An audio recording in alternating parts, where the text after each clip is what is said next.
Oh, would it be all right if I possibly upload this on my YouTube channel? Yeah, Would that I be mean, as okay? long as I get all profits, all, claims to the material, a licensing deal. No, that's fine. I think that's fine. I don't think there's anything I've talked about that has been really, Okay. incriminating. Hey, I'm Sam Gonzalez, also known as YoSammyG from SoftwareAgentsTV. I did an interview with Rocco Botte from Mega64 back in October of 2020. This was for a college assignment in one of my communication classes. So the focus of the interview was about the origin of Mega64, how Rocco works from day to day, and how he works with his friends and develops that work-friendship balance. I think it's a really good interview, and the only issue is some audio crackling sounds. With that in mind, I think you'll really enjoy the interview. So, here you go. My name's Sam Gonzalez. I'm a student at Florida State University in Tallahassee, Florida. My main interests are audio editing, video making, and songwriting. So first off, I just want to say that I'm really thankful for you taking your time to have this discussion. Oh, thank you. No problem. I'm already failing this interview, but yeah. I was so okay. I was hearing your backstory, and I was so fascinated by the history of how we got here that I just didn't say anything after that. So you're fine. I actually started doing some video making. I started with wanting to do like Let's Plays when I was like in 5th grade. I was like, I'm gonna be a Let's Player, but that never panned out. So then in 8th grade, I kind of got this idea that I was really sick of IGN and GameSpot, and I was gonna make some real reviews. Yeah. So I actually asked my family if I could get a capture card and get kind of some of that equipment, and I started with my brother, and that was like where I started doing some video editing. So I actually have a channel with my brother. Oh, cool. And it's just been kind of on and off when I've been able to work on that. Oh, okay. And then in high school, I kind of transitioned into doing more serious video work in like school. I had like a few school projects. Oh, nice. And at the same time, I also started getting into rap, and I actually started like writing my own raps. Oh, cool. And that became like my biggest passion. And those other two things were like my second interests. So I guess like going into college, my whole thought process is be like, how could I kind of combine these and maybe have like two enterprises? Like I do my music stuff, that's more serious, and then other more comedy or game related stuff, with my brother and my family. That's cool. So that's kind of where our interests relate. Yeah. And then that goes kind of a renaissance man. That's awesome. Yeah. Yeah. So that kind of goes to my idea with this interview is to talk to somebody in an industry that you hope to get into. And definitely like Mega64’s one of my favorite YouTubers. And I know you guys have just been sustainable for so long. So that's why I wanted to have this discussion and I guess understand more about like how y'all have been able to, sustain this entity. Yeah. So my first question is, if you don't mind just introducing yourself and also briefly describing what is Mega64. Okay, yeah. Well, my name is Rocco Botte. I'm one of the co-creators, I guess, or whatever you want to call it, of Mega64. And we started as a comedy show, kind of centered around or in the vicinity of the world of video games. A lot of our stuff is kind of centered around that. Although we get pretty loose with that connection sometimes, but started as a comedy show. We kind of do stuff across a lot of different platforms. We do the YouTube thing, but we also stream on Twitch, and we had a live tour this year, so sometimes we do live shows. We have a whole line of our own apparel and merchandise and stuff like that, and we kind of have something on every platform, I guess. So we just kind of do a lot of stuff. I don't know if that's the best description, but a lot of stuff. But really at the core of it, it's kind of like comedic stuff. Oh, we have a podcast too. I didn't even bring that up, but at the center of it, it's all of us kind of doing comedic things in the world of video games and technology and anime and whatever else you want to say, just nerdy stuff, I guess. Yeah, like you guys kind of started off with doing, you said it was like local broadcasting in San Diego. It was where you came up with the ideas for was there always called Mega 64? Yeah, from the beginning. Yeah, there was I had a friend on AOL Instant Messenger who their screen name was Mega64.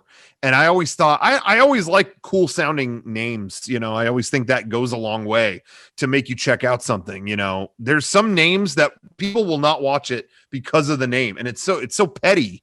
But like, I remember people not wanting to see, I'm not going to go see Ratatouille. What is Ratatouille? What the hell is Ratatouille? Even back in the day, I remember people saying Shawshank Redemption. What is this? There were people who wouldn't see this great movie because it had a terrible name. To that, according to them. So I always thought a cool name went a long way. And then when that guy, his name was Mega64, I always thought that sounds cool, Mega64. And so I asked him, I was like, you mind? Can we use that for the name of a show? He was like, oh no, go ahead. So, that was it from the very beginning. The title came before everything else.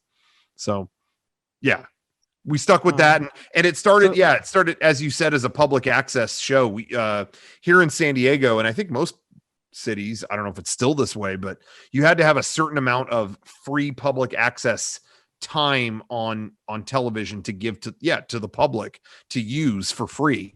So that was available, and a lot of the shows that I liked growing up started as public access shows, like Mystery Science Theater and the Tom Green Show, stuff like that. They started as, you know, cheap public access shows. And I thought, well, if it's good enough for them, it's good enough for us. Let's try it. And so that's how we started. We were just going to air on a local cable TV show that probably 4 people would ever watch. So that's how we started. But then the internet became, you know, a little bigger than that. So we just decided that would be probably a better place to publish our stuff. Was it like one of those channels like UPN or like Top 47 where they like play a lot of reruns, or is it more like an NBC affiliate or something? No, it wasn't even any of that. San Diego? No, there's usually most cable providers.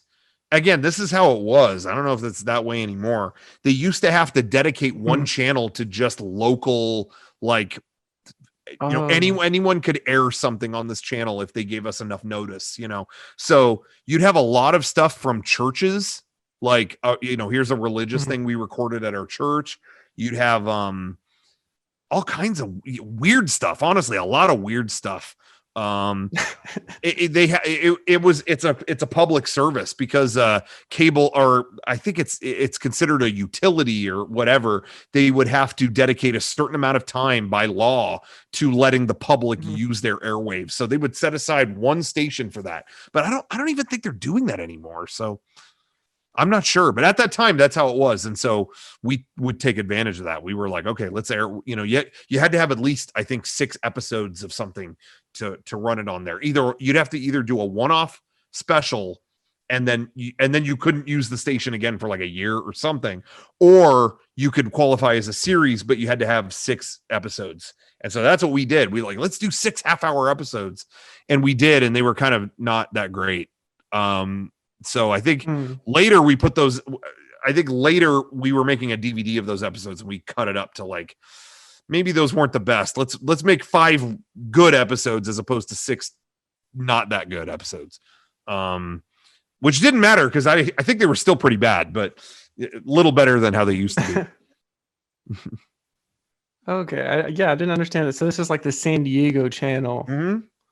It was just a local channel with no other airable stuff on it. No commercials, no nothing. It was just local, you know, seriously, like local bulletins, basically. Like, you know, again, a lot of it was church stuff, you know, like come to our church. Here's why, here's the pastor talking about a lot of it. Churches really would utilize public access TV more than any other group I can think of. But I remember even when I was a kid, I would turn on that channel just to see weird stuff. And I remember there was like a pop star on there that was like just trying to sell his record. You know, there was all kinds of local weird stuff. So it was, I didn't think it was a bad place for us because we wanted to be weird too. But I don't know who would have watched it on there though, you know, other than our family. Yeah. So how would you even get on those channels? Do you have to call like a hotline? Do you go to their office? Oh, you would have to go through and I did all this.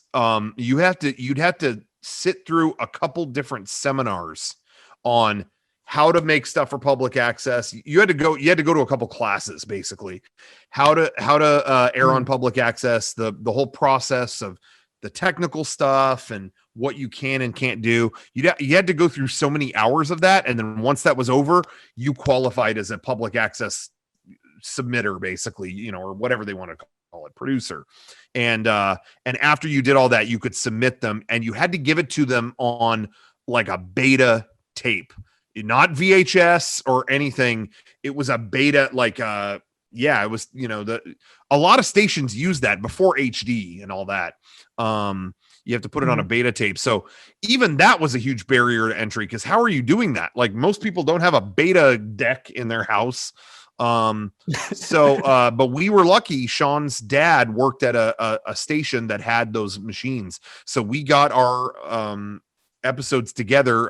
We had it in I think a digital format, and we gave it to him and he converted it to a beta tape. And we have those tapes somewhere around here.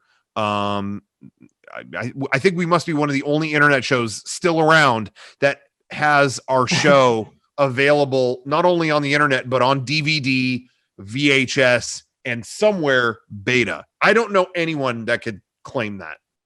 So I guess we win something for that, but probably nothing worth anything. Yeah, I don't even know what that is. It's just a really thick VHS. It was back when VHS first came out. There was a format war where one company put out VHS, and another company put out beta, and it was like, which one is the public should we support? What is it? And beta was it was higher quality. I think it might have been a little more expensive, but it was actually better quality. Whereas VHS was quicker and more convenient and I think cheaper. And so that won. And so that's why everything got put on VHS. But beta was better quality, and TV stations and stuff would still use beta because it looked better. So we had to somehow get our stuff onto beta, and we were lucky to figure that out. And it ultimately didn't mean much because, again, I don't think anyone ever saw it on that format. Yeah. Okay. I didn't know the name, but now I know what you're talking about. We actually discussed that in this mass media class I had. Oh, there you go.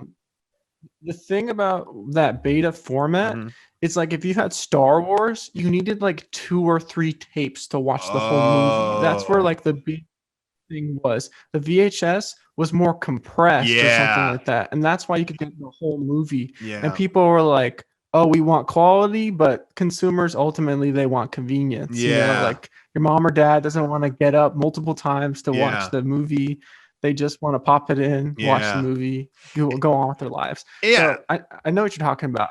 And it's funny because quality is important, but convenience does always win, because you're even seeing that right now. Like Netflix and all that stuff is doing way better than physical discs, but like, you know, a 4K Blu-ray disc looks 10 times better than any Netflix stream. But, you know, people, it's just convenient. You have everything in front of you. And so that's winning, you know. But anyway, I always like the inconvenient, better looking stuff. That's just me. Yeah, I guess the thought is like, there's that push for higher quality, but a lot of people, they don't even have the 4K format. They're like just getting HD, and it still looks pretty good, but I'm sure that bothers you more because I know you're a movie buff. Yeah. And then also you make your own stuff, so you're more conscious about that. Yeah. Um, Yeah. I guess kind of going on with what you're saying of that same time frame. I remember, I think it was you had an interview. I think it was called the Poundcast or something like Yeah. that. Forgive me if the name's wrong. Is Yeah. that the name? Poundcast, I think. Yeah. Oh yeah, I think you had mentioned that at the same time, right after high school, you were doing some classes about like acting and filmmaking, Mm-hmm. right? And I Yeah. think you mentioned that you kind of just got frustrated because you started to see Mega 64 take off on the internet little by little. And then you'd go to class and they would just kind of be really pretentious with your videos and your Yeah. films. And you were just saying, like, ultimately, you were just trying to have fun. Yeah. And like a lot of these kind of classes, they always have to get so dark and so serious. So my question was, what were those teachers missing? Because I'm sure that some of them are still working at the school and hey, you got your whole enterprise going on. And I just like, what do you think? What were they missing? Well, I mean, they when it comes to probably filmmaking? have more to be proud of teaching young minds. I mean, I've probably only destroyed young minds. So, all credit to them, but, I don't know. I think, what school and the school system is good at, and I don't mean this as any insult at all, is, they're really good at teaching you, how do I say this? This is hard to, applicable formula. And, here's a system that works and we're going to teach you how to work within that. So I don't think that's bad, but I think what we were doing at that time was explicitly outside of any formula that really existed. I was in media classes that they were teaching you how to, like, get your short film scene, and it was, make it really high quality and get all these, you should have a proper crew and you should submit to a film festival. Well, at that time, me and my friends were we were goofing around in a public library and filming it with a handy cam, and it was in every Electronic Gaming Monthly magazine in every 7-Eleven or airport, on a DVD. So, it would, I think that they had what worked. They were, teachers, especially at that time, were teaching what was known and what was known to be the best option for that time. And I just think what we were doing was not accounted for, so I don't think they were, jerks or anything, or I don't think they were, I don't think they lacked any education. It was just, something that not quite everyone had heard of yet, if that makes sense. Yeah, I don't have anything against them, but I think, sometimes there are new opportunities that no one has taken into account. And that's kind of the risk of things, is like, maybe that's something you want to take a risk on, is try this new opportunity and see what comes out of it. But I think that's what school is good about, is it's like getting your paperwork together in case an opportunity doesn't work out, or whatever. So I don't think any of my teachers were bad or not intelligent on that subject or anything. I just think we were doing stuff that was outside of what was normal or logical at that time. So I don't know. Yeah. Oh yeah, I wasn't trying to like say like this the teachers. Yeah, I was no. just kind of trying to. No, I totally understand. Differentiate. I think the only time I would say my teachers were actually wrong, were, when I would take a poetry class and I'd write a really dark and, violent poem about aggressively eating string cheese, and they would tell me I shouldn't have done that. No, if it's about string cheese, it should be light and fun, not dark. And it's like, well, poetry, like, isn't it what I want it to be? Like, why are you telling me what my poem should be? That's the only time I'm wrong. But oh wait, oh sorry, did I mess up the microphone? Can you hear me? Just for like a moment. You're good now. Oh, I'm It was good just now. like a Okay. moment. If I hit this cable at all, Honestly, it's all screwed up. It was totally fine because you said that's what they got wrong, and you kind of sounded like a robot. Oh, okay. It was like poetic in a way. Okay, well, there you go. Yeah, so yeah, that's pretty much it. I mean, teachers are out there doing their best. I salute them. Yeah, shout out to the teachers. Yeah. I guess the idea is more that your foundation is kind of being unconventional Yeah. at a time when you probably really needed to be. I mean, you Sure. were in a way ahead of the curve when it came to the online video format, when it came to these kind of video game skits. Mm-hmm. And like also with like the podcasting, I feel like you guys were like years ahead of that. Like that's just cool right now. But like you can go Yeah. back like 5, 6 years and there's you guys in this green room just like talking it out. But Yeah. people were eating it up. And in a way you could say like you guys have always been kind of ahead of the curve in an industry that you need to be adaptable and you need to know Yeah. like what's next. Yeah. Do you Yeah. feel And I like think that I was just going to say, I think that's been something that has helped us, is that the versatility of being in different forms like that, we don't do just one thing. We try to do all kinds of different stuff. And I think that versatility has kept us around instead of banking only on one thing and have that be our only vessel. You know what I mean? I think some people or groups or whatever, try to, this thing is big and let's go in on that. And they might get success out of it, but I don't know if that equals longevity. Maybe for some people, if they're big enough, but yeah. yeah, like another oddball decision that kind of works is on Twitch you have the idea of always having content out since you have so much. I've never Yeah. heard of that before, and you basically turned your Twitch channel into an actual TV channel, and I think that's just another idea that you wouldn't be surprised to see in the future other people trying that out. Yeah. Yeah. It hit us that one day. I think it was in around 2015. It was like, we have over a decade's worth of stuff now. And, why, if we could just stream that all the time, why not? Like, and so, that's something we just thought felt logical. And again, it was just another way to see our stuff. It was only, it was after a few years you started to see other groups do that too. I've seen a few other, not that many, because honestly, there's not that many. I think there are not that many people or groups online that have that amount of content where they can play it all day, every day. But yeah, that's something because of our longevity, we have just years worth of stuff. And so, yeah, it's worked out pretty well for us.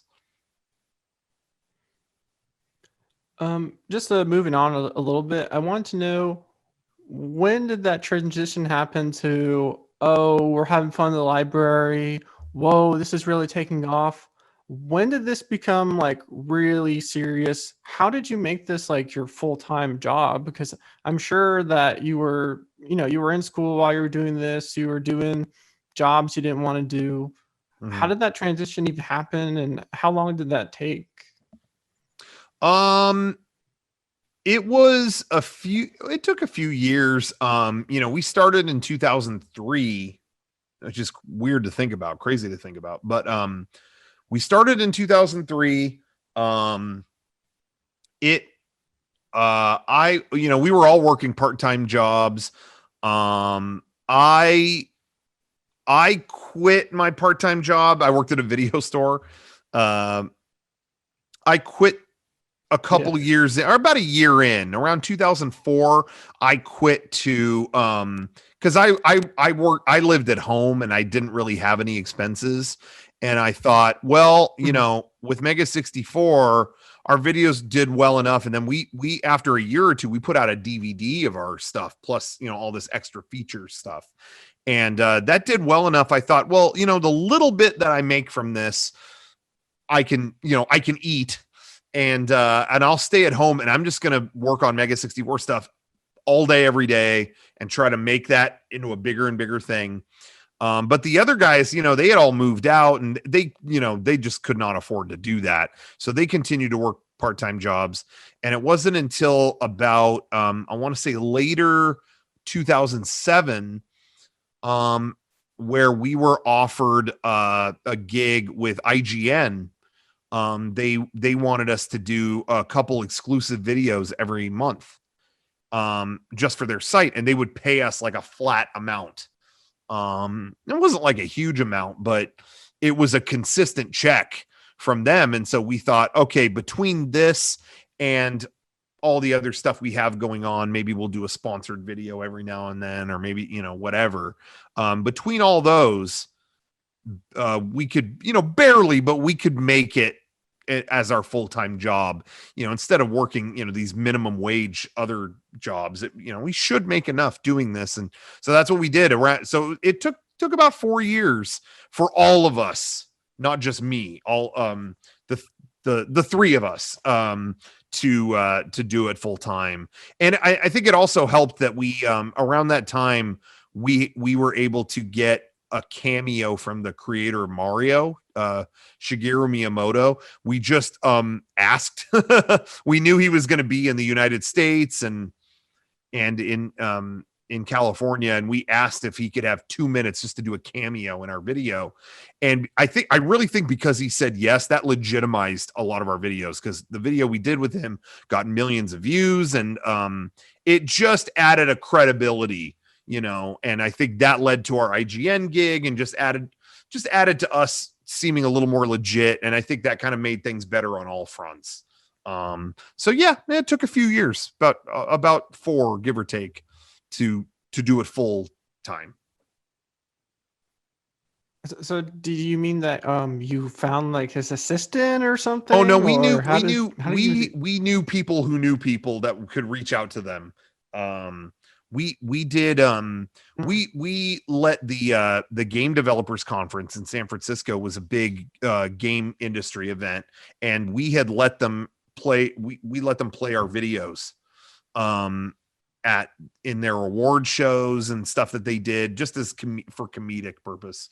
And so we reached out to them. We basically just called in a favor, like, could you ask them who asked them who asked them? Can you reach, down the chain and see if he'll be in a video? And everyone in the chain said, no, he's not going to do that. Come on. It's Miyamoto. What are you talking about? I was like, can you just try? Like, because I always heard stories of, I remember hearing stories when I was younger of Steve Jobs would just, when he was younger, he would just ask, the head dude at Hewlett Packard, yo, can you show me how you make your computers? And they would be like, sure. Yeah. Come check it out. It's like just asking. Every now and then you get someone to just say, yeah, like if it's not that big of a deal, yeah, come on, check it out. It's just the fear of asking is what keeps people from, getting to do those things. But really a lot of times if you reach out, people will say sure. And that is what happened. It was like, okay, if you could do this in like 5 minutes, he'll do it. And it was like, you got it. So we shot a video with him, and it ended up being cool. Yeah, that's awesome. That's like a great mentality to have, to just try to ask people. I kind of just did that with you. I was like, well, why not? Honestly, let's see what he says. Yeah, it was. I mean, it's really not. It's like it was at a good time. It was after. I knew this week was going to be a lot more free because we just finished our big stream last week. So yeah, I mean, again, it doesn't hurt to ask. Sometimes people email me this kind of stuff, and I can't, and I don't, and sometimes I can't even respond. There's too much going on or whatever. But you emailed at the right time, and why not? What does it hurt? Even if the worst case scenario is you don't get a response or sorry, I can't. But okay, big deal. So that's my mentality with everything. Is just give it a shot. Even if everyone's saying no, give it a shot, and can't hurt. Yeah, it really is true. Like I tried to reach out other people. Some people that don't respond, but I honestly didn't really feel anything. The only time you feel flustered is maybe on that attempt, but it's like, oh, maybe you didn't get it. It's life. It's kind of whatever.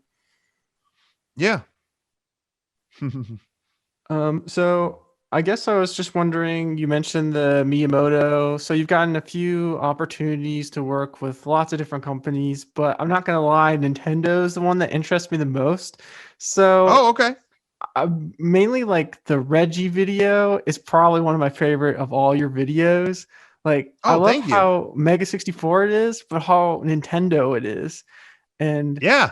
I just want to know if you could like share how that experience was, because Nintendo is very picky with how they want their brand to be represented.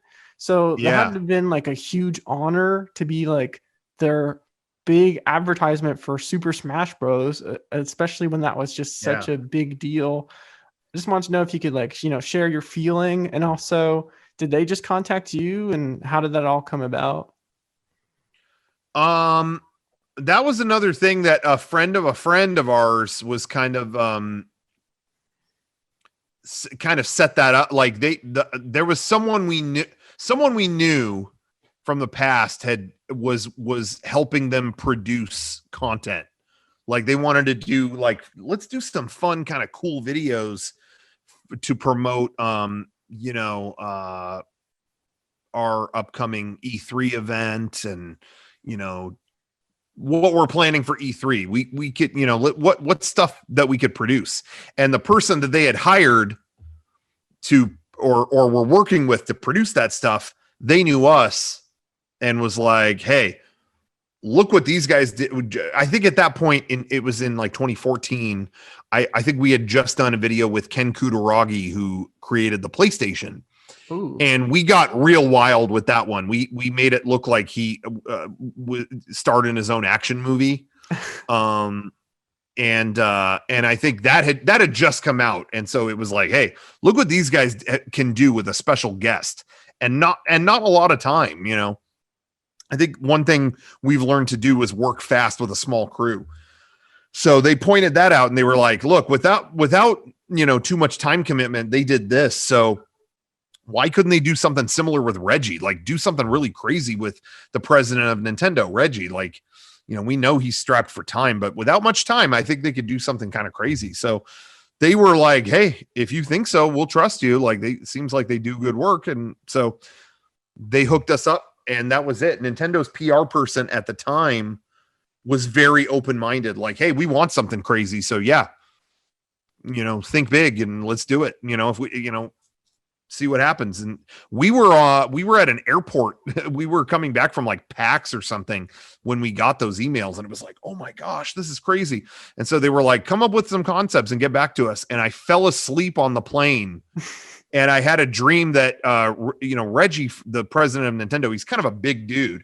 And I had a dream that I was piloting him like a robot. Like I was inside him as a giant robot, like a Evangelion or something. And we were, or like it was like Iron Man suit. Like you could see the HUD on my face, looking around. And it was me doing that as, going through the Nintendo headquarters, trying to find secret stuff. And I woke up when the plane landed. I was like, I've got an idea. And I told everyone that, and they were like, that's good. Yeah, pitch that.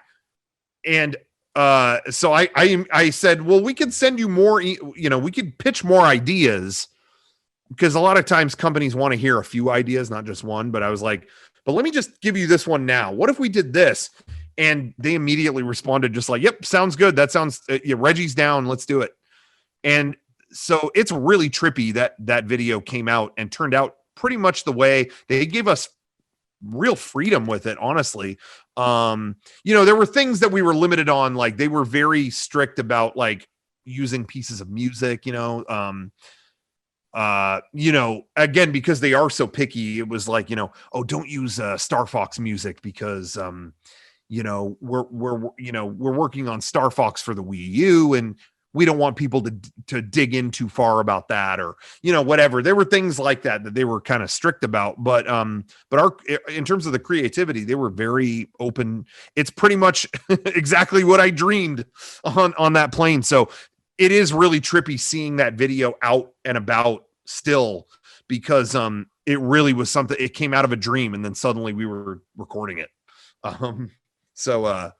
Yeah, it was a crazy experience, and that was very cool for them to let us do that.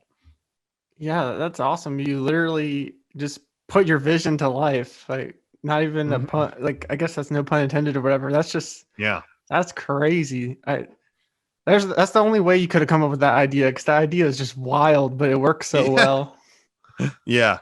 It was really something else. But I think I think honestly, I think the reason why they let us kind of run with that, and why a lot of companies do, even back to that Miyamoto thing that we did, I think that's what we're good at, is not only working quick and working quick with a small crew, and we're also really accommodating, and we treat them just like any other people.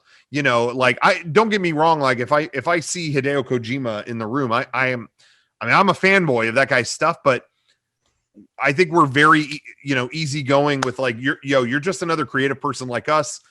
What sounds good to you? And, and we're willing to work with that and compromise if it needs to be and whatever. But I think that's something that has gone a long way and always goes a long way. If you're cool and easy to work with, and I think it goes a long way. Having a good attitude and, being able to just roll with it. Like, oh, you actually had a different idea than what I was saying. Well, let's try it and see what will work. And, give that a spin. And I think we're always very accommodating, and that goes a long way. I think being easy to work with, and that's not to say you shouldn't stand up for your own ideas.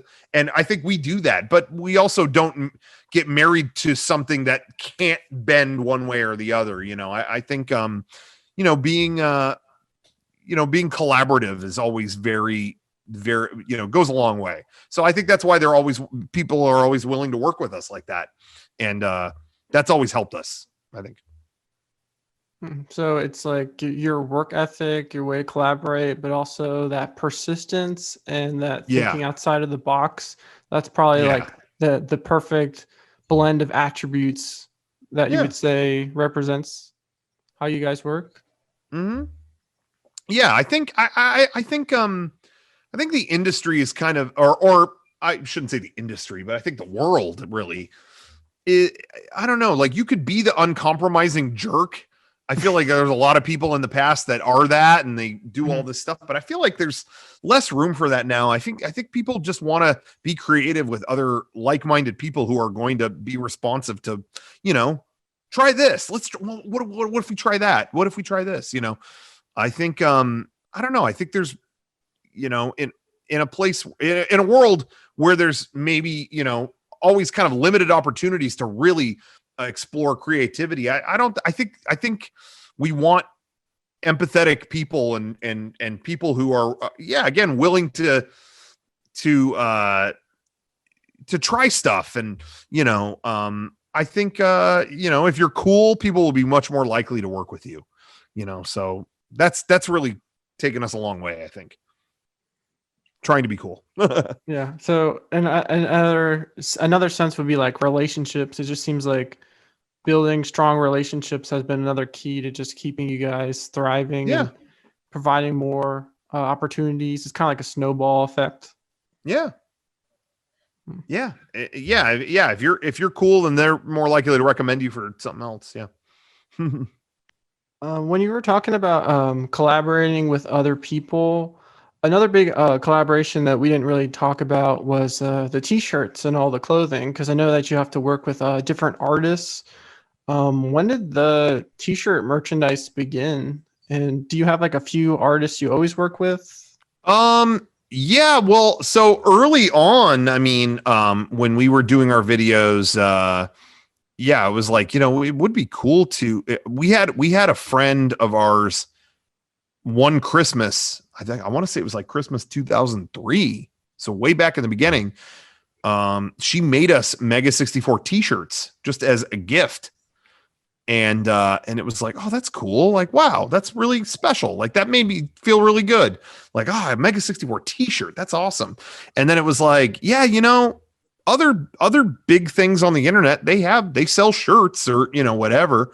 And at the time, I think that my example for it was Penny Arcade. The webcomic, they had a bunch of shirts available. And so I was like, yeah, we should do something like that. So after a while, we printed just a small run of Mega64 logo shirts, but it wasn't really a big passion. It wasn't, it was like, cool, if you want a shirt, there it is. But we didn't sell tons of them or anything. And then it's funny, after a while, it's like, well, you should put some more out. Let's try at least. Okay.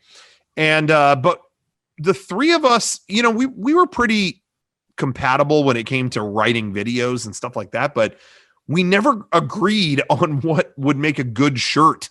Like, what's this, you know, oh, I would love to have that on a shirt. Oh, no, I would never wear that. Well, I would, you know, we always kind of went around and around on that. So it was hard to get shirts out. And then we realized, you know, we have very different senses of fashion or things we like to see on a shirt. So how about that'll be the thing that we each do individually? Like, you'll submit a design and then I'll submit a design, and that'll be the one thing that we'll just do individually. And that way also, like, we put out shirts that express different styles too. That might be for the best, you know, instead of just one thing, you know, because you go to a lot of these sites, you know, I remember other web comics, not Penny Arcade, but other ones, all their shirts would be just one character's head and a quote. And they'd have 50 shirts of just that. And it's like, well, let's avoid that. Let's have it, you know, all represent different styles that we have. You know, Sean would like stuff with really clean kind of like logos and, you know, branding on it. That's what he liked. I liked stuff that looked like anime or like, you know, stuff, you know, more Japanese kind of inspired stuff. And then Derek, he liked skeletons. Let's just say that that guy's got a thing for skeletons and dead bodies. Don't ask me what that is, but but we, you know, very different. He liked more grotesque kind of crazy artwork. And so, yeah, we all kind of approached it from different ways. And once we started putting stuff out with our different styles, it kind of took off from there, because I think people appreciated that they would see an online video creator's merchandise that wasn't just silly quotes or, you know, just a game controller, you know, or something, or, you know, like something basic like that. You saw a lot of different styles. And I think that eclectic mix made people go like, hey, their stuff is cool. There's kind of something for everybody, you know? And once that kind of once people took notice of that, I think it did a lot better. And now we fully embrace that. Now we all have different designs coming out all the time. And we were also very lucky that people we knew were great designers, you know? Someone who started out just as a fan of ours, a guy named Jason Cryer. Well, you know, he was just a fan, but we grew to know him. His designs were so slick. And now he does a ton of our stuff. I'm wearing a shirt designed by him right now. You know, and he was just extremely talented. So we had a lot of fans and viewers that were just talented. And we ended up becoming great partners and friends with them. And then one of our biggest collaborators that we have, Mariel Kinuko Cartwright, she was just, you know, a friend we made. You know, we went to like our first anime convention in 2006, I think. And she was just someone we met there, and we were friends with them for years. And after years, she did a shirt design for us, and it was like, hey, that did really well. Cool. Let's do some more stuff. Okay. You know, so I think we were just very lucky to meet extremely talented. We had extremely talented friends and viewers that we happily, you know, worked with. And I think it lucked out. In our sphere, we've always attracted very talented people. I think we're very lucky to have, you know, all these people on our roster. And so, yeah, we just trust them to do really cool designs, and it's worked out. So, how do you feel about that maybe being what you're most well known about? Because for whatever reason, since you basically kind of created a clothing brand, I've heard you mention before, there's like these musicians, there's these artists, these people you don't know, they don't know you, Yeah. but they just like the shirts in a way that kind of just elevates and makes your brand bigger. How do you feel that what just started as these comedy skits and these videos has become its own like clothing brand? Yeah. I think it's awesome.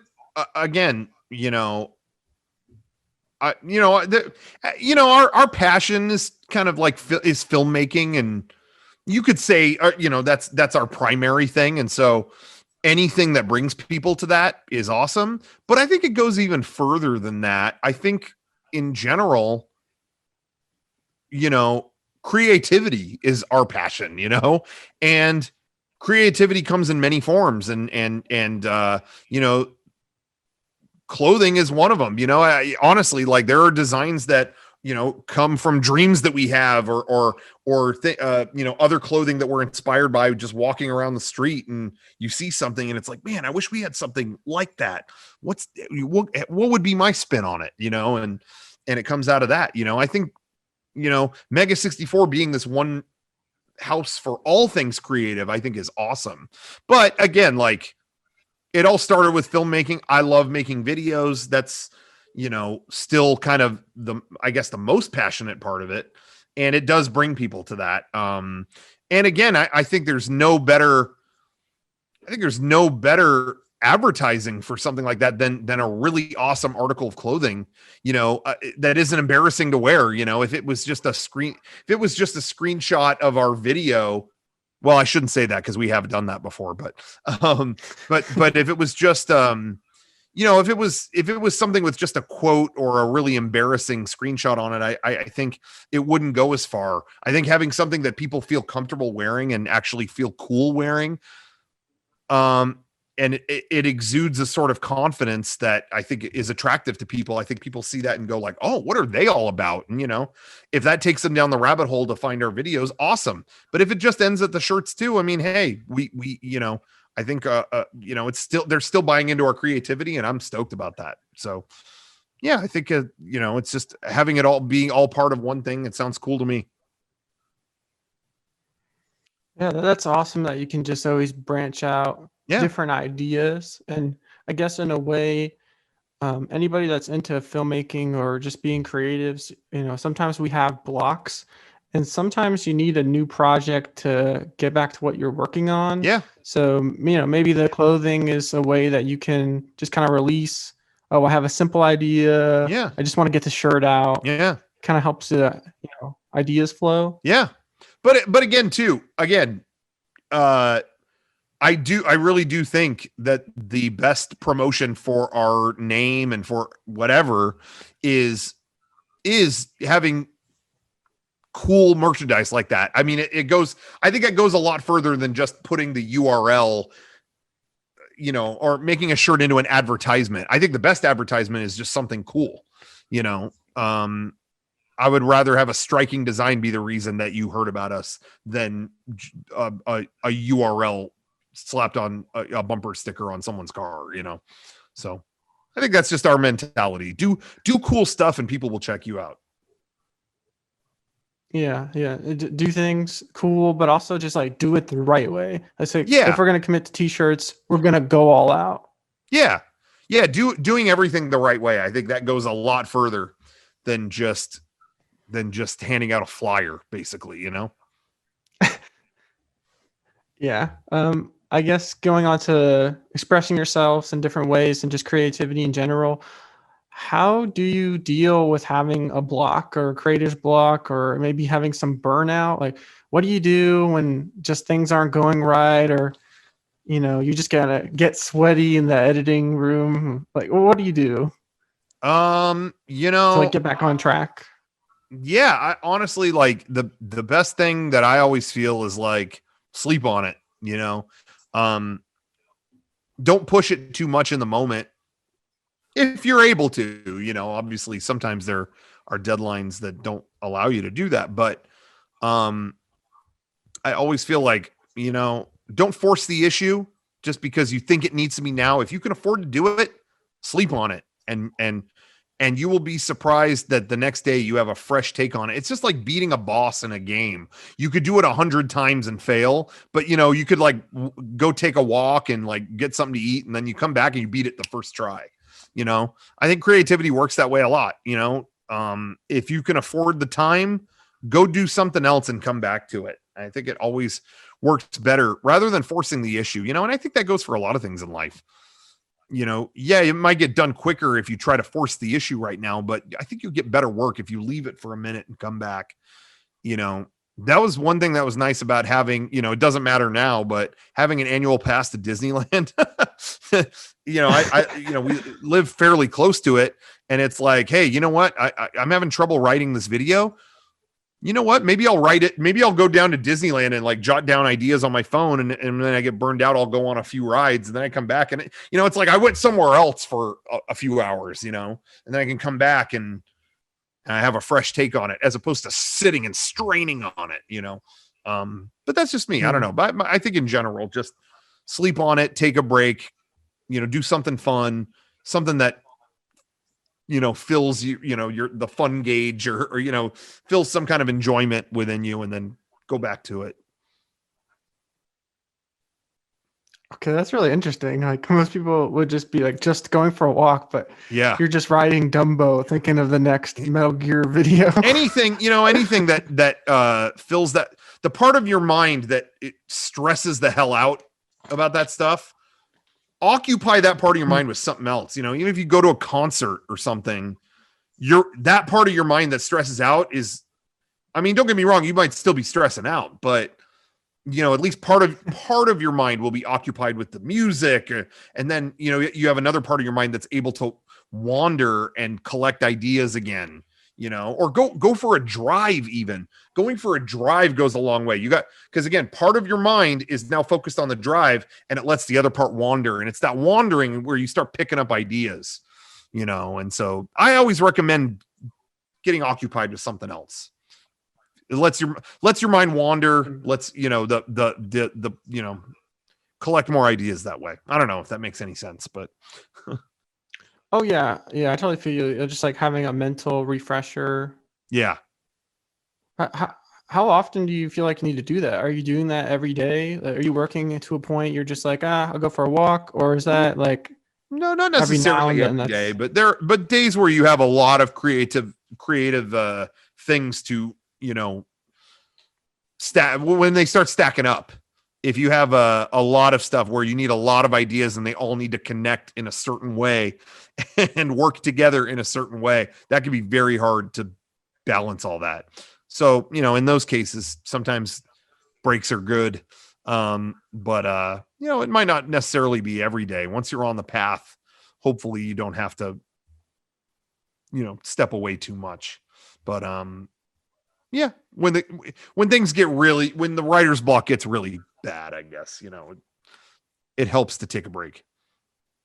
Was there a certain project that kind of got you in that headspace that this is just driving you nuts? You needed some space, or? That's a good question. A certain project. I'm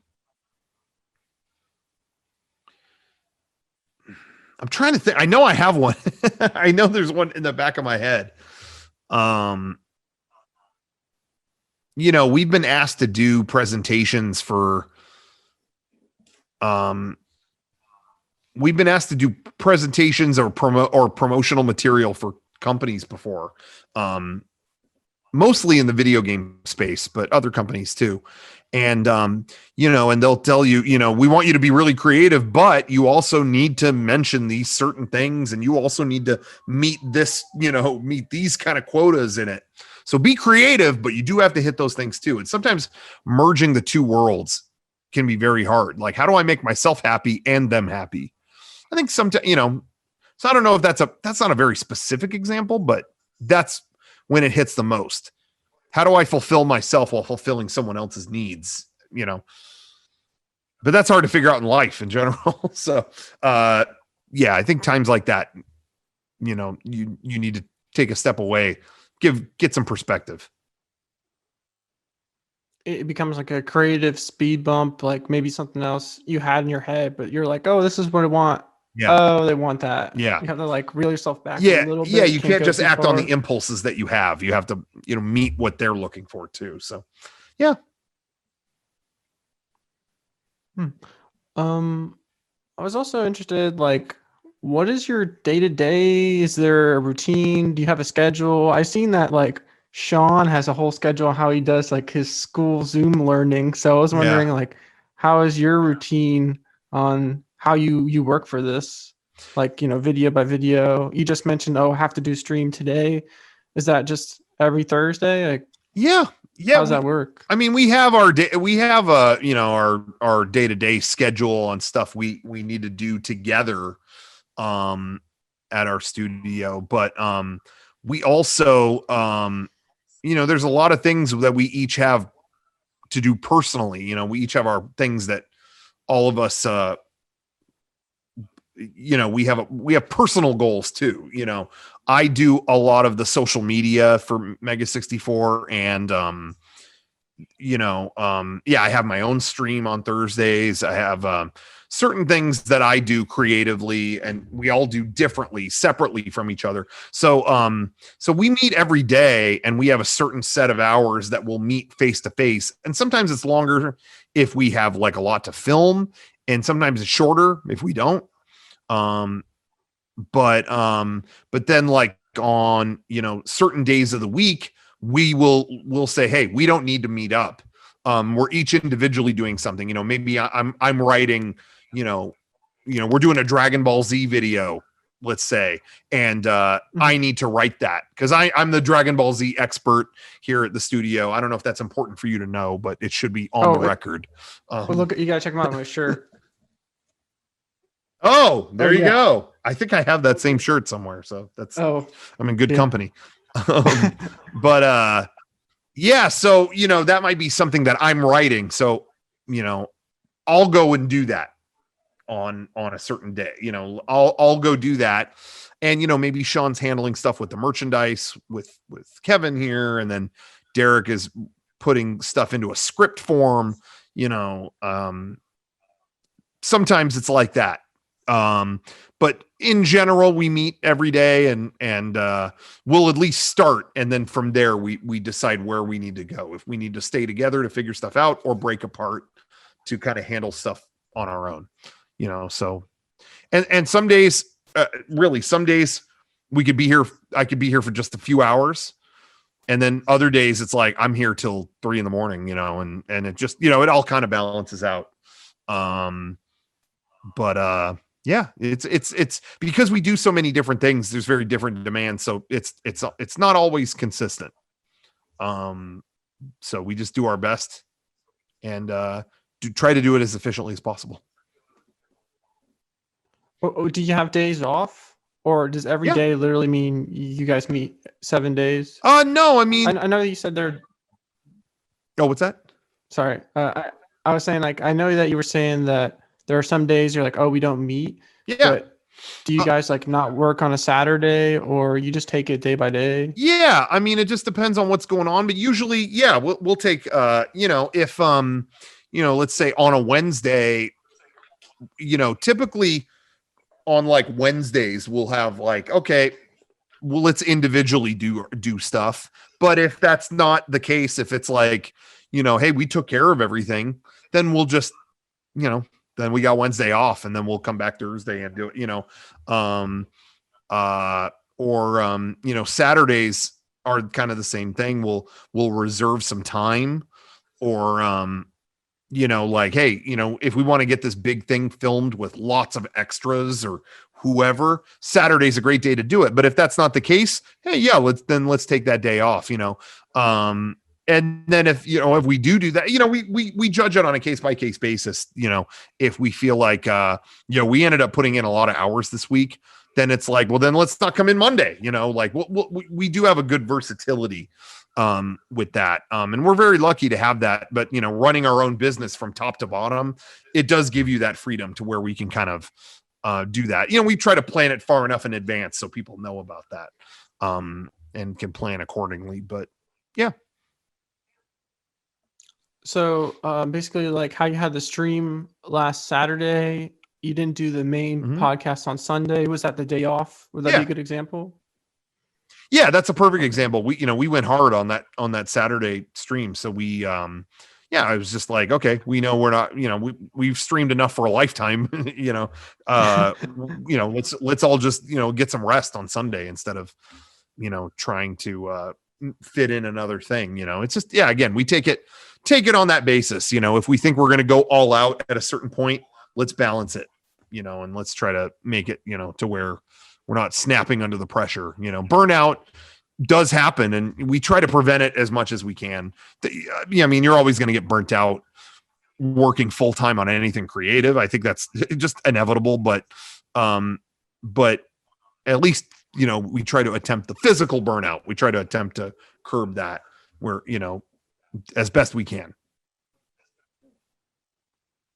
Do you ever need space from the main crew? Like, I know they're your great friends, Yeah. but do you ever just feel like sometimes like we see each other so much, we need some time to ourselves, or does that just go with those days that you said? I think you we need to be found that off? out. I think we found that out after a good, I don't know how many years, but after a good amount of years, and we've been doing this so long that I think we figured out that balance a lot better.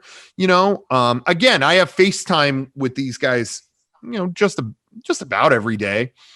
But if we can execute things on our own, we go do it. We don't force each other into one room to work on something if we don't have to. It's like, oh, Rocco's going to edit this thing. Well, okay, let him do his thing. I'm going to go do this thing, and then we'll meet up. Let's meet up in a few hours and see what we've got. I think the thing that the balance that we really had to find was, it's really hard to be friends and then become like coworkers or we all run this company together. That's a very hard transition, and some friends don't make that. And we've had friends that we worked with that we don't see anymore because that transition didn't work, or whatever. But the core three of us, I think we found as a tight knit trio, we found our balance, which is, it's hard to explain, but I think it's about, we had to learn that you don't have to force each other. There's no harm in the realization that you don't have to be around each other all the time. And it doesn't always have to be about love as much as it needs to be about respect, if that makes sense. There was a time in my life where I could sit, Derek and Sean were my best friends. And if they didn't invite me to hang out, oh no, I'm hurt. What do you mean they didn't invite me to hang out? I can't, that's where love comes in. Now I love these guys. How could they not invite me to hang out or vice versa? It would be rude if I didn't invite Derek somewhere because, we're BFFs. Why would I not invite Derek or Sean? Whatever. And I think after a while you have to, as coworkers, you have to realize, look, I got to pay more attention to respect than I do love. I mean, don't get me wrong. I love those guys. I do. But as coworkers, you have to make respect the bigger part.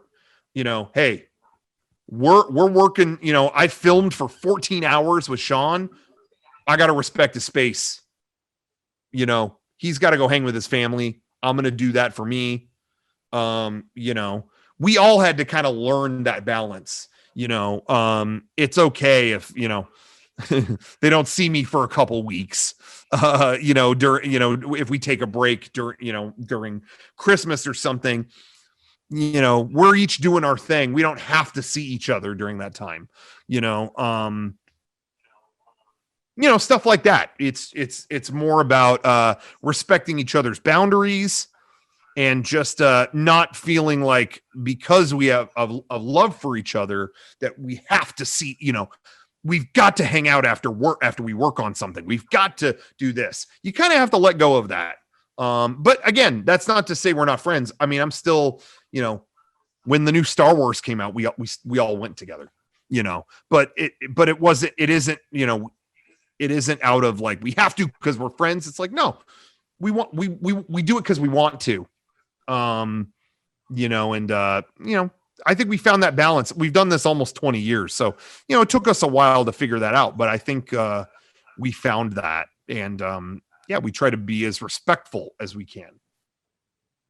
Hope if any of that made sense. Oh, yeah, no, I absolutely loved it. The main point is it's a true friendship when it's so deep that you can just let each other know, like, I need today to myself. Yeah. You need to do that. Yeah. Once you have those conversations, I would say that's really what a true friend is, because you're not upset at each other. Yeah. You have to just understand Yeah. that we're trying to help each other out in life and we're trying to support each other. And if you're becoming an obstacle in their life, Yeah. you're not really being the best friend. So yeah, I really like the way you put that. Yeah, it's like sometimes you have to monitor, you have to think about the respect more than the love, and again, not that neither of them exist, but sometimes, yeah, just at least for when it comes into business, you have to mind that quite a bit, and just know that like that's okay. It's okay. We don't always have to hang out. And yeah, again, some people can't. It's hard to get that balance, and they take things personally, and why did you do this when where was I when this happened, and where was that, and we tried to like, hey, we got to turn that off. There are things that are gonna happen that don't involve all of us, or can't, or whatever. So yeah, it's just a matter of finding that balance. I think over the years we have, but there are people we don't talk to anymore because we couldn't get that balance with them, and that's just something that's going to happen too. So you have to be able to roll with that. So yeah. You think that that's just part of growing up? Because that's what it sounds like in many ways. Like y'all are all adults at this point. You need to give each other that space in that respect. Yeah, I think it is. Yeah, I do think you are angstier when you're younger. I guess it's in that sense. I would take things a lot more personal back then, and yeah, now we're all older dudes now. So it's like, yeah, Sean's got a whole family. Like, I'm gonna stand here going, why didn't you? How come you didn't go when we all went and saw Tenet? You didn't go. Why not? It's like, bro, he's got a family. Like, what are you, who am I to, but like, I'm using Sean as an example, but when it works out, it's cool. Sean and I, if Jack White does a concert, I'm going with Sean to see him, and whatever, but I don't take it personally if it doesn't work out. If he was like, yo, Rocco, I think I'm going to take my daughter to see that instead. Cool. That's his thing. Just respecting the boundaries. You have to, that's the trade-off. We're going to work together, but that doesn't mean we're always going to hang out all the time, whatever. But if it works out, cool, just having that versatility. But I think, again, when you get older, you also take things less personally. A big thing to remember, and not necessarily this applies to this or not, whatever, but no one wants to work with or usually have a relationship with, of any kind, an exposed nerve. So if you're taking everything seriously or personally, I should say, if you're taking everything really personally and everything is, you're going to have a lot of difficulty. You got to learn to roll with stuff. So don't be an exposed nerve. That's my best advice.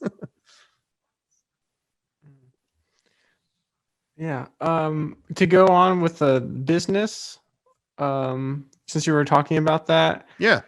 I guess I feel it's a straightforward question, but maybe it might sound kind of strange because mostly we've been talking about creativity, but I want to know, what is your role exactly? Are you the CEO? Are you the president? Or are you all just three kind of like equal co-owners? I don't feel like you ever talk about that. And I don't want trying to be like the most legitimate, just what are the positions? Because you also mentioned the trio, but you do have a lot of people that are reoccurring or are with you. Yeah. I mean, in general, the three of us co-own it or whatever. And so we are the in the ownership positions, I guess, or, whatever you want to say. But again, we play different roles, and again, we try to play to our strength. I love the promotion and social media and whatever you want to call it. I love, the hype side of it, where, how do we promote ourselves, so I end up doing a lot of that, but also, I love I just love the creative output. My favorite thing to do is edit the videos, whereas Derek is an incredible visual storyteller. So most of our videos, I want him directing that. I have a lot of ideas, but I don't know how to get that in the frame. It'd be so cool if we did this. How the hell do you capture that in the frame of the camera? He knows how to do that. and he loves to write scripts. I don't know how to write a script to save my damn life. So, you know, he's good. I have a lot of wild ideas. He's good at like, how do you actually execute an idea? How do you do that?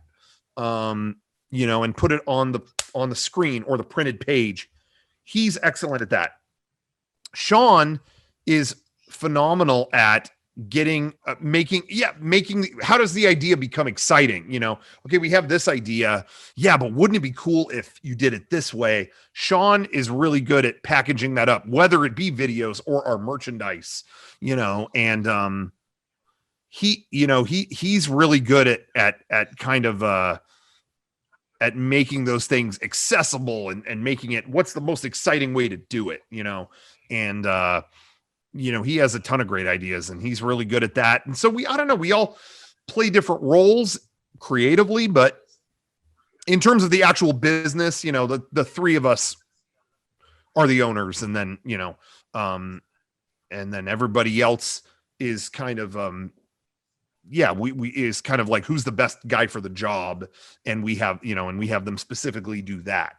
So, yeah, we have a few other people working here now. I think all together we have 7, well, actually 8 or so people, and the outside of us 3, you know, we do most of the creative stuff, the 3 of us, and then everybody else kind of goes from there and has different roles in terms of the merchandise or the you know, editing certain things for us or whatever, based on our creative vision that we kind of come up with, you know. So but yeah, everyone does their job really well. I think we've done a good job at finding what everyone is good at and letting them do that, you know. So I don't know, I hope that answered that question.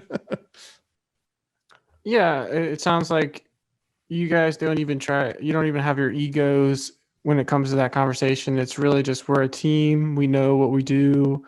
We're practically equals. We try to match what we can do, what we can't do. Right? Yeah. I mean, and you know, and I like to have everybody's ideas come to the table, you know. So I don't know. Some people get really adamant on like, I'm the director, I'm the writer, and I always hesitate with that kind of stuff. Like, there are videos that I've been behind the camera the whole time. More of them, it's Derek usually, like, behind the camera. But you know, but there are some that's been me, but I still hesitate to put like directed by Rocco Botte. This is written to direct by Rocco Botte. You know, sometimes I'll do that. Sometimes Derek will do that. There's some there's some things that we make that are passion projects, you know. We did a series of horror videos, called the Game Face series. And that's Derek. Really, like, Derek loves horror movies, and that is him. He does those top to bottom. And so, you know, I think he has every right to put written and directed by Derek Acosta, you know. You know, for me, the Dragon Ball videos are like, that's my passion. I will write and be behind the camera, and I'll do all that. But I still think we don't hammer that home that much, because I just feel like it's a more collaborative thing. I would rather have everybody throwing out fun ideas and kind of put it through that. And I think doing something fun and creative with people you enjoy being around is more important than stomping my foot and saying, I'm the director, me, you know. Don't get me wrong, I'm very flattered. People are, you know, want to compliment, you know, oh, I love the writing on that video. Oh, I wrote that. That feels good. Don't get me wrong. But I think it's more important to have an ongoing creative relationship with people you have fun being around than being me. I'm the director. Me. Give me credit. I wrote this, you know. So I don't know. That's more important to sustain a fun environment than to feed the ego for a little bit more, you know, like, that's how I feel. If that makes any sense. Like a more, yeah. It sounds like a more healthy approach to everything. It's sure more about like the project and what y'all finally come up with in the process than who does what. I mean, when you do these kind of videos, at some point you're like, I don't even remember what I did. I just like how the video came out. Yeah. And again, like, I'd rather have this environment where we're a bunch of guys having fun and making creative stuff. I'd rather have that continue rather than to continually put my name up in front of all of it. Like, you know, me. Well, now it's my thing. And now I don't know. That just becomes like, you know, I remember Walt Disney talked about making Alice in Wonderland, the original animated movie. And he kind of let a bunch of different creative teams do different scenes for the movie, like not just one team doing it all. It's like, you can do that sequence, you can do that sequence. And it ended up being like they all kind of took charge, and they ended up kind of just competing for what's the weirdest scene. And he said it just never was as good as when we were all just kind of like in a room coming up with fun stuff to do, you know? And I don't know, I always think about that kind of stuff. I even think about the Beatles. I mean, I'm not comparing us to the Beatles by any means, but but it's kind of cool. You know, they all did cool solo stuff. Don't get me wrong, but I think why the Beatles itself was so good was that you had them, everyone kind of put each other in check. You know, oh, hey, Paul McCartney has this great idea. He's got this song, you know, it's getting better all the time. Listen to these lyrics, getting better all the time. Well, then you have John Lennon come in on the piano and he sings, "It can't get no worse." Like, oh, he kind of brought a negative lyric to it, but that's what makes the song so good. Is you got him over here singing positivity, and you got someone chiming in like, "Yeah, right," you know, and that dynamic is what's fun.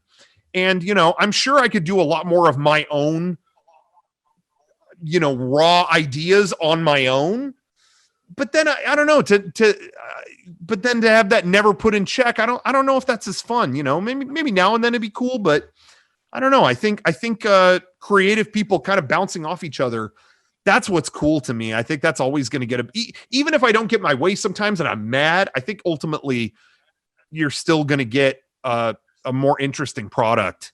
If you have a creative team you really trust that can bounce things off you and tell you like, maybe you shouldn't do that. Try balance it with this, you know. If you have a creative team you really trust, I think that works. Yeah, it seems like a good workflow, but also if you ever did need to just get something off your chest, do it on your own, that's why you had your own personal channel. And I actually think that's pretty interesting when you can make your little video that it doesn't go with anything else with your brand. It's just your own thing.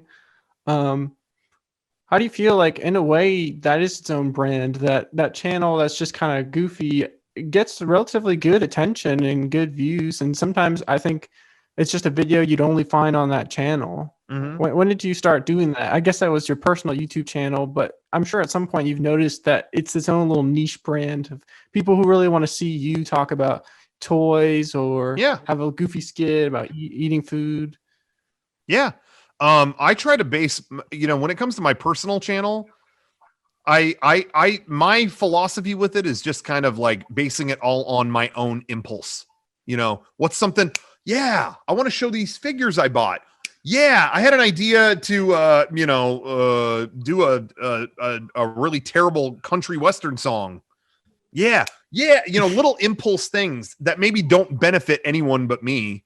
You know, the biggest baby I could be, that's what I'll do on my personal channel, is just give into those stupid impulses. And, and if something hits really well, then cool. And if it doesn't, you know, nothing lost. Nobody else had anything to lose on it. You know, I just did it and farted it out and see what happens, you know? So, it's just kind of whatever the impulse calls for. Yeah. So like bringing everything together, it seems like your longevity, it comes through being able to disperse ideas through a variety of platforms. And then if you have an idea, you drop it on your own channel, and also just building connections and kind of putting your ego aside. You think that's like the best way to describe what's kept you guys going, or did I miss anything? I think so. I mean, I honestly think like the desire to have a sustainable, ongoing creative environment, I think that just outmatches your own personal ego needs, you know. And again, that's not to say you shouldn't fight for an idea that you think is good, but also don't be so married to it that it can't change. It's not worth poisoning the well, it's not worth collapsing a good thing you got going. It's, I think, and I think you got to look at it too, is like, it's give and take as well. Maybe I have an idea that's like, hey, I really feel strongly about this and no one else cares. But maybe you play the game. Hey, let me do this idea. Trust me on this.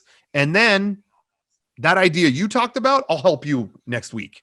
Does that sound okay? Okay. And then sometimes that works, or it's like, hey, we both got what we wanted. Cool. I think it's about just doing whatever to make it a sustainable environment and a positive one, as opposed to just, like I said, stomping your feet, being like, I'm the visionary, there'll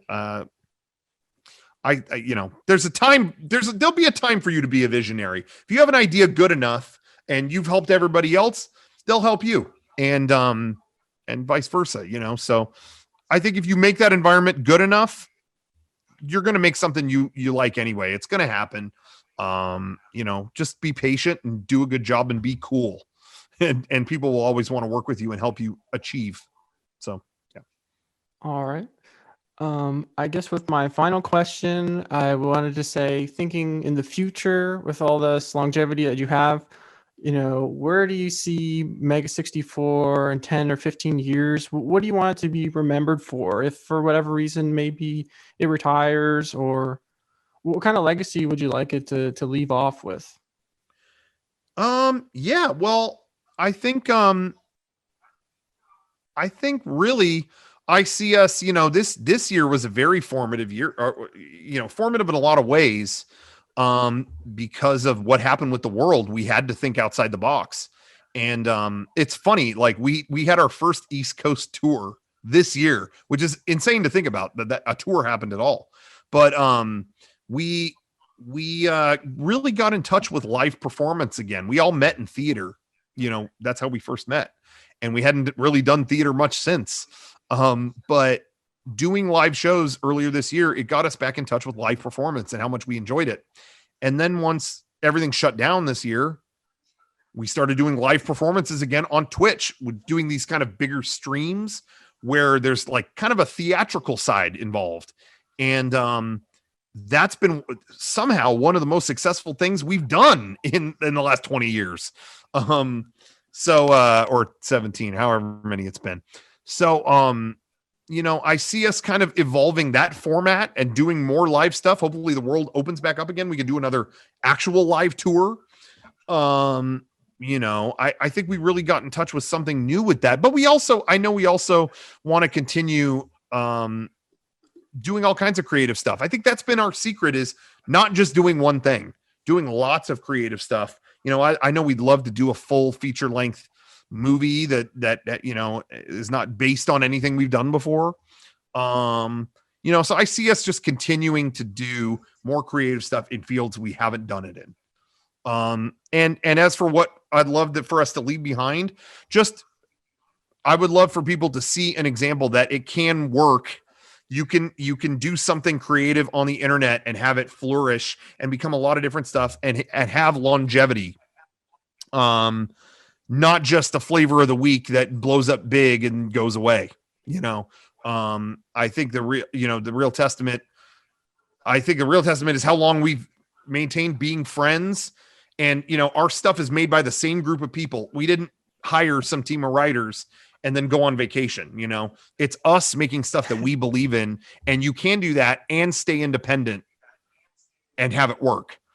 We didn't have to join some big conglomerate. We're still independent as we ever have been, and making the stuff that we want to make. And if you create a cool environment and build an audience that understands you, and you try to understand them, they'll support you to make, whatever creative stuff you want, and not just something that meets a quota. So I think that's it. Yeah, I think that's a really good way to end this whole interview. I really appreciate the time you gave me, and I really appreciate the discussion. Yeah. I appreciate it. Thank you very much. Thanks for reaching out. Yeah, this was really awesome.